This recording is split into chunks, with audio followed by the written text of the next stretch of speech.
Chapter 17, Lesson 1. In this lesson, we will be talking about some additional aspects of aqueous solutions. Aqueous meaning solutions of water. And because we talked about acids and bases in the previous chapter and the importance of acids and bases revolving around water, we'll actually continue the discussion of acids and bases for the majority of this chapter, especially whenever you add an acid and a base together. And you may recall that an acid and a base produces water. So we will, in the previous chapter we talked about these separately. Here we will be adding them together. The first idea we'll mention is something called the common ion effect. And this really is an effect that comes from the chapter 15 when we talked about Le Chatelier's principle. We're going to essentially add it or talk about it in terms of acids and bases. And that Le Chatelier principle says that anytime you add, say, a product at equilibrium, in this case acetate ion, which is this substance, the system will shift left or away from the increase to return itself back to equilibrium. What this will essentially do is decrease the amount of H3O plus or acidity in the solution. So if you add a common ion to the acid, this conjugate base, this shows the acetic acid dissociating into its conjugate base. If you add this conjugate base, the system will shift back to the left, decreasing the acidity, is the idea. So we will have to solve for the new reduced amount of H3O plus.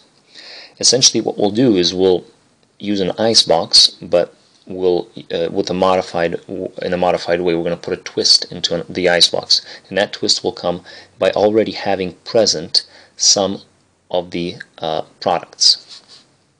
And that's exactly what we'll do here. So it says for us to calculate the pH of a solution that contains not only the starting acid, but also some of the starting conjugate base. And this will be the twist in our icebox calculations. So let's go ahead and do this. If I have my acid, acetic acid, which on the previous slide was HC2H3O2, one of the most common weak acids that keeps coming up. If we draw its dissociation to break down into H plus and the conjugate base, C2H3O2 minus, there is a Ka to the system, and you can look the Ka up in the back of the book, and it will tell you it is 1.8 times 10 to the negative fifth. This is the Ka of the system. So let's go ahead and set up our icebox as we've done before.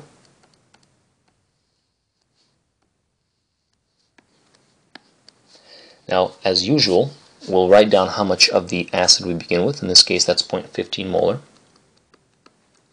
Now, because we have 1 liter, essentially it's 0.15 molarity. And because remember, the icebox can either take moles or molarity.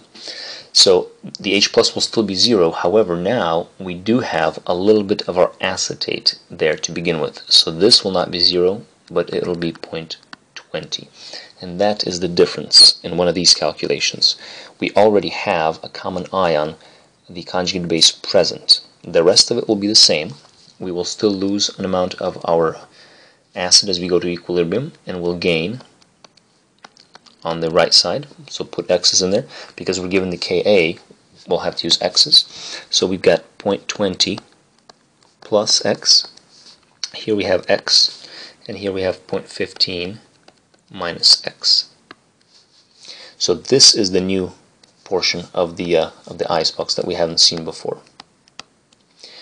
We'll still plug all this into Ka to solve for Ka.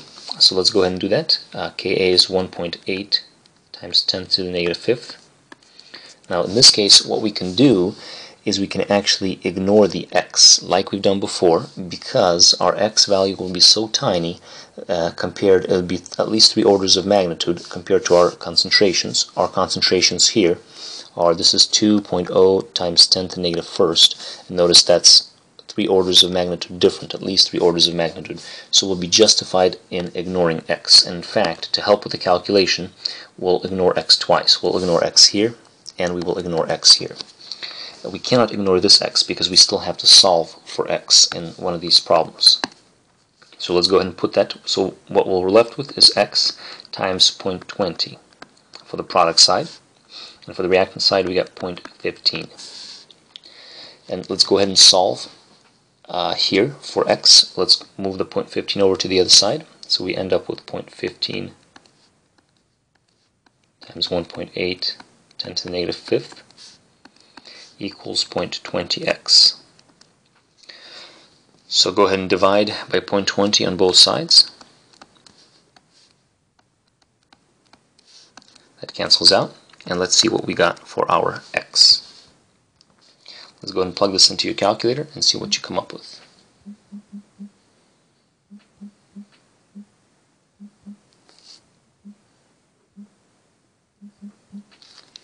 You should get 1.35 times 10 to the negative fifth. Now this is the molarity of H plus, or H3O plus, your acid. Because we're asked for the pH of the system, we'll simply negative log that and get the pH. So the pH would be negative log of this value, which if you compute comes out to be 4.87. So notice a very similar problem to what we did before. The only difference here again is that we had to begin with an amount of our product. So this really is the new feature of a problem like this. We were still able to ignore x, and now if you weren't able to ignore x, the problem gets quite difficult, quite cumbersome to solve. So for the most part in these problems you will be able to ignore x. Now what we've just done is we've set up the stage for something called buffers. This first portion of the notes will discuss these substances.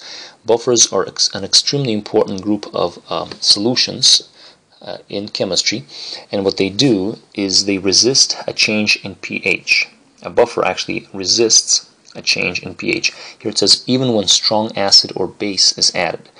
So buffers actually exist in our bodies even because pH plays a big role in the chemical reactions in our body, in the chemical reactions. So being able to keep the pH steady is extremely important to have a functional body. So what a buffer is, here's the definition of a buffer. A buffer is simply a pair of your weak acid and its conjugate. So it's your weak acid conjugate base pair. In the previous example we actually solved the pH of a buffer, and we'll actually see this as we come along. So you have to have both a weak acid and its conjugate to be a buffer. And here's how a buffer works.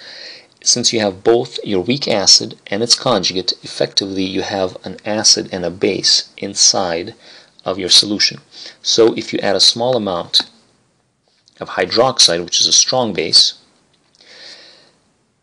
say if our buffer system, this buffer system contains HF, which is a weak acid, and NaF, producing F minus, which is your weak conjugate base. So your conjugate acid-base pair are HF and F minus.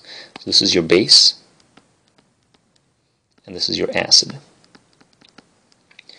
And now what you can do is the hydroxide ion, being very strongly basic, will be neutralized by your acid. HF will actually neutralize that strong base added to the solution.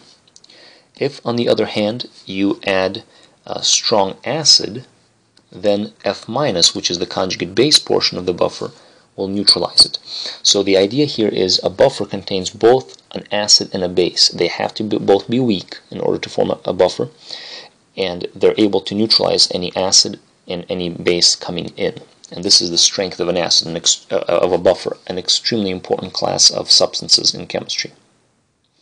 And so here's kind of a pictorial view of the same thing. We begin with roughly equal amounts of our HF and our F minus, and when H plus and acid is added, the base portion actually neutralizes that acid. So as the base portion neutralizes the acid, the amount of the base decreases and the amount of the acid increases. And when OH minus is added, the amount of acid decreases and the amount of base increases. so the pairs essentially take turns neutralizing the acid or the base, depending on what is added.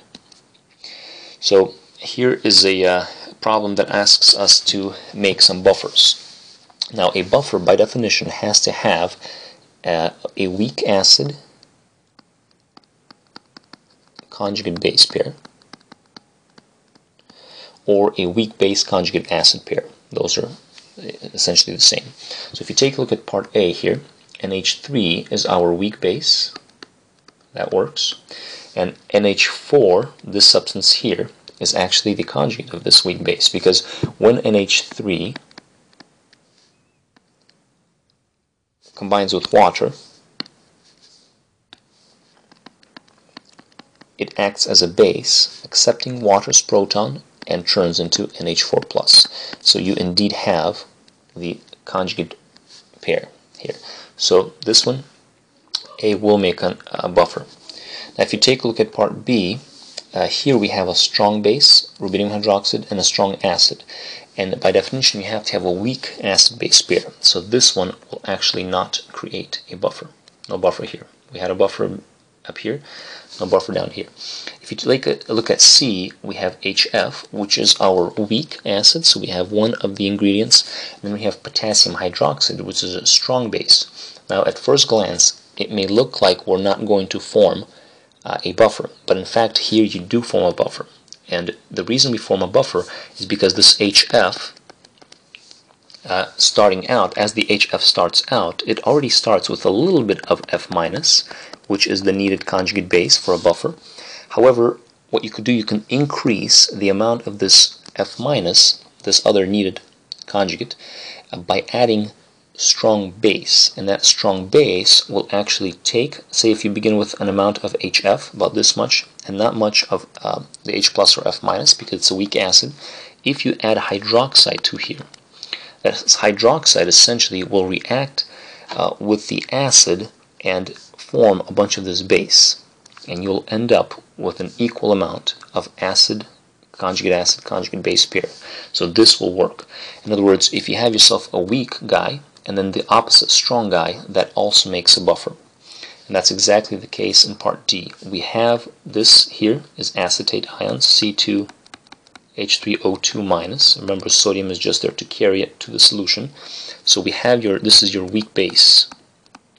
And if you add your strong acid to it, the strong acid will form a bunch of the conjugate. In fact, because he's a base, he'll accept an H+ from the acid, and he'll form some HC2H3O2.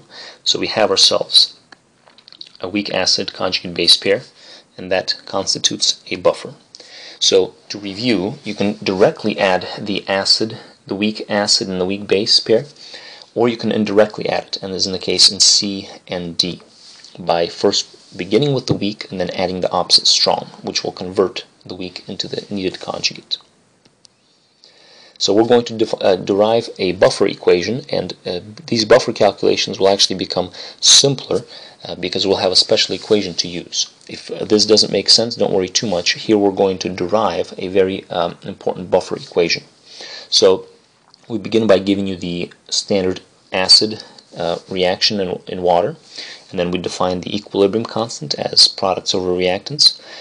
We rearrange it slightly by multiplying the Ka, and notice what we did is we, not multiplying, but just pulling out the H3O+ just a little bit. This is essentially equivalent. We're not really changing anything. We're just putting this as a fraction by itself. Next, what we'll do is we'll apply a negative log operator to this whole equation.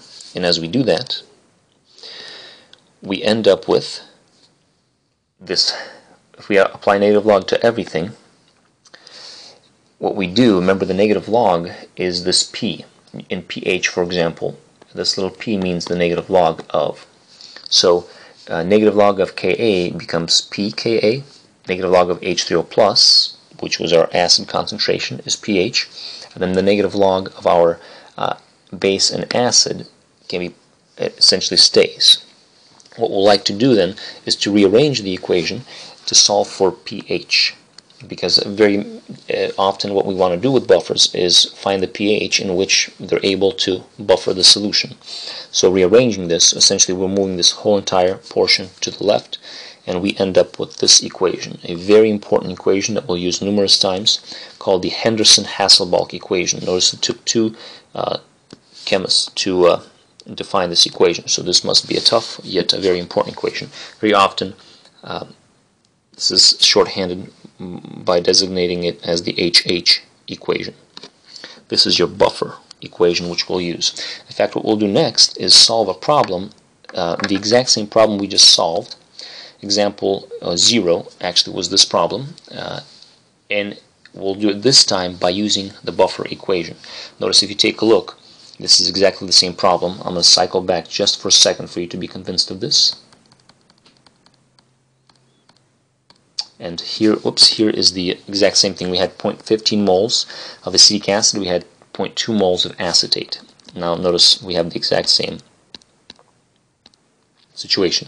0.15 moles of acetic acid, 0.20 moles of sodium acetate.